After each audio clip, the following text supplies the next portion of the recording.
ప్రపంచంలోనే అత్యంత పొడవైన జాతీయ పతాక ర్యాలీని పెద్దపల్లి జిల్లా గోదావరికనిలో కన్నుల పండుగ నిర్వహించారు. రామగుండం సిపి విక్రమ్జిత్ తుగ్గల్ ఆధ్వర్యంలో 3.2 కిలోమీటర్ల భారీ జాతీయ పతాకాన్ని గోదావరికనికి లాల్ నెహ్రూ స్టేడియం నుంచి కార్పొరేషన్ టీ జంక్షన్ వరకు విద్యార్థులు, స్వచ్ఛంద సంస్థలు, మహిళలతో వరంగల్ రేంజ్ డీఐజీ రవివర్మ ప్రారంభించారు. ప్రతి ఒక్కరూ తమ ఓటు హక్కును వినియోగించుకొని ప్రజాస్వామ్యాన్ని కాపాడుకోవాలని 67వ గణతంత్ర దినోత్సవం సందర్భంగా ఈ ర్యాలీని నిర్వహించడం ఎంతో గర్వకారణమన్నారు.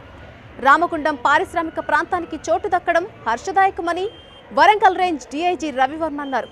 అయితే ఈ జాతీయ పతాక ర్యాలీ గిన్నిస్ బుక్లో చోటు సంపాదించుకోవడం గర్వకారణం.